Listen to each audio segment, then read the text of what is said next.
Eh ben, il va être à rejouer. Allez, on va attendre, on va attendre. Ancien coéquipier Walter Tavares.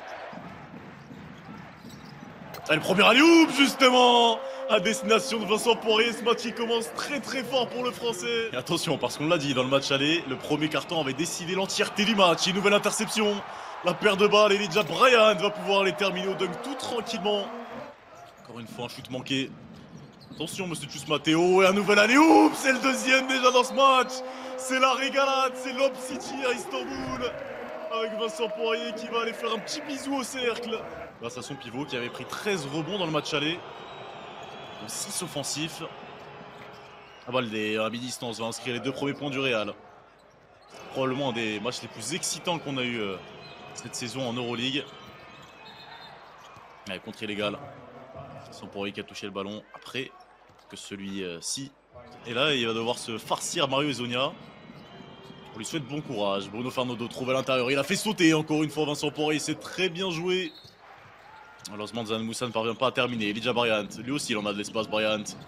Ça va servir Jordan Nwora dans le coin. Et au rebond offensif, monsieur Tchus Matteo, il faut faire quelque chose parce que Vincent Poirier est dans son jardin. Ouais, Bruno Fernando dans le dos. Vincent Poirier avait tenté l'interception. Interception manquée. Interception payée. Et pour le moment, pas beaucoup de précision à 3 points pour le Real Madrid. Aucun panier longue distance n'a été scoré. Jordan Nwora très haut, assez haut pour éviter le compte de Bruno Fernando. Et à prendre les contacts exactement avec l'angle nécessaire pour bouger ses défenseurs. Malgré qu'il soit plus petit et plus léger. Bruno Fernando, joli move. Là, il a réagi très très vite. Et surtout en l'absence de Shane Larkin. Lui et Darius Thompson vont avoir beaucoup de boulot, ça c'est sûr. Le voici Thompson. Là, ça c'est pas un shoot facile pour Darius Thompson. 1 sur 6 et 0 sur 4 de l'autre côté. Gonzalez pour répondre. Ah ça y est, le match est lancé. Beau ballon à l'intérieur, reste pas longtemps sur la possession, obligé de dégainer. Il n'y aura pas de deuxième rebond offensif, attention parce qu'il y a un 3 contre 2 à jouer. Rodibi préfère se stopper à 3 points et il a raison Rodibi. Parce que le poignet est chaud. Sur cette fin de possession, obligé de prendre un tir bien compliqué. Airball pour PJ Dozier. Et ce stop, il le doit vraiment à Hugo Gonzalez. En transition, Andrés Félix va plus vite que tout le monde.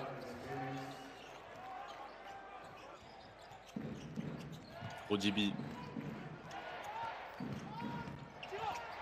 En l'écran, Rodrigo Bobois fait tout le tour.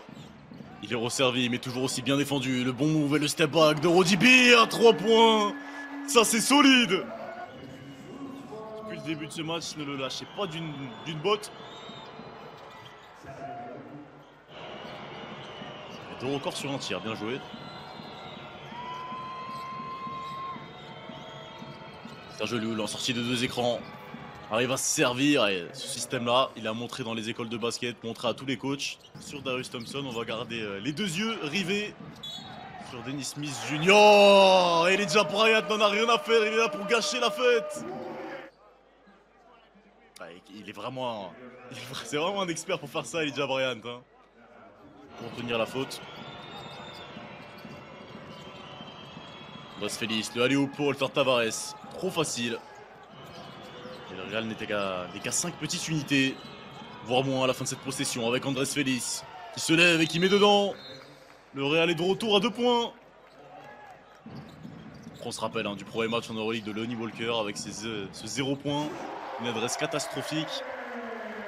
L'objectif. Campazzo va aller jusqu'au panier plus vite que tout le monde avant de servir Hugo Gonzalez dans le coin. La bonne feinte Hugo Gonzalez et ça tombe dedans. Le Real est à égalité, 38 partout. À la fin de ces 2 premiers cartons. Ouais, Campazzo qui a pris tout le monde de vitesse avant de servir le jeune prospect espagnol. Et derrière, il fait sauter Roland Smith. Il avait tout le temps du monde pour le prendre ce tir à 3 points. Je me demande même si le Real a été devant une seule fois dans ce match. Je ne pense pas. Thompson prend l'écran de Vincent Poirier. C'est Roland Smith, à 3 points. Et on va commencer avec une adresse un petit peu meilleure qu'en première mi-temps. Pourquoi pas? Ah, le jeu à 2 à l'intérieur, il était libre, il était ouvert. Il réclame même la faute, Walter Tavares. Dos de la défense, il a fait signe à Vincent Poirier de venir en tête de raquette pour prendre le ballon. Pour pouvoir être servi. C'est pas ce qui s'est passé, Vincent Poirier a pu finir Bryant. C'est Darius Thompson qui a perdu Facundo Campazzo. avec son premier pas éclair. On peut se demander si on va revoir Dennis Smith Jr. dans ce match. Selon la physionomie, peut-être que non. Mais la réponse, Alberto Abalde longue distance. Pas de vrai meneur là sur le terrain. Elijah Bryant, c'est pas son premier rôle. Hein. Il allait où pour Bruno Fernando? C'est l'Op City de chaque côté du terrain. Le plus gros écart dans ce match, c'était 8 points pour l'Anadolu Efes et c'était à 8-0. Tout début du match, Osmani qui a du mal à bouger Garouba, mais le fadeaway est bon. Campazzo qui arrive jusqu'au panier. Et ce système de Chus Mateo a été bien efficace. Avec un douane obtenu par l'Argentin. Un piqué Dozier qui a un petit peu trop posé ses mains. Osmani, ça on l'a bien compris. Là, il est passé pourtant cette fois-ci avec la planche et il est sauvé par son coéquipier Dan Oturu. En l'absence de Shane Larkin, ça risque d'être bien compliqué. Pour Lance Smith. Erkan Osmani, il y a 3 points et il met dedans. Erkan Osmani. Et ils ont tellement de boulot, mais ils le font si bien. En l'absence de cet homme-là, Shane Larkin, Darius Thompson est le patron sur le terrain. Il prend encore une fois Bruno Fernando. Oh, il est rejeté. Il allait le chercher si haut, Dan Oturu.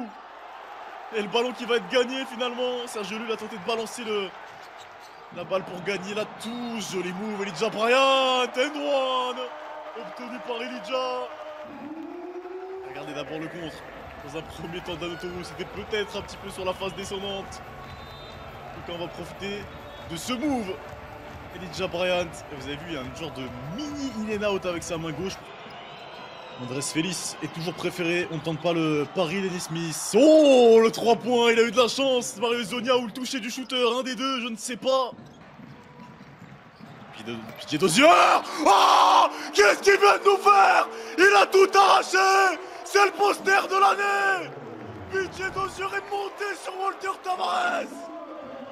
Oh là là là là, légendaire. Incroyable, Piqué Dozier, mais d'où sors-tu?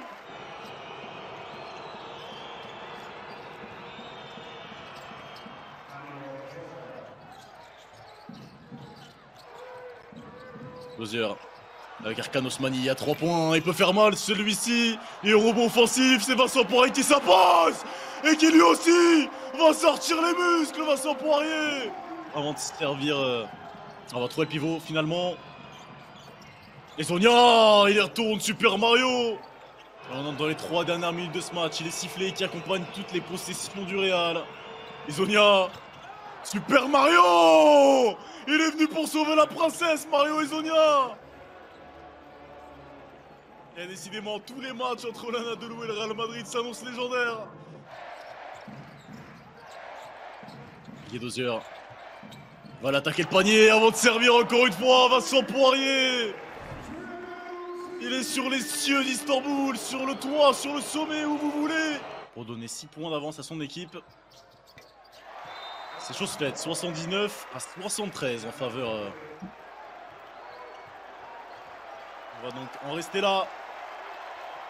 Victoire pour l'Anadolu Efes, 79 à 73. Deuxième fois cette saison que Vincent Poirier domine.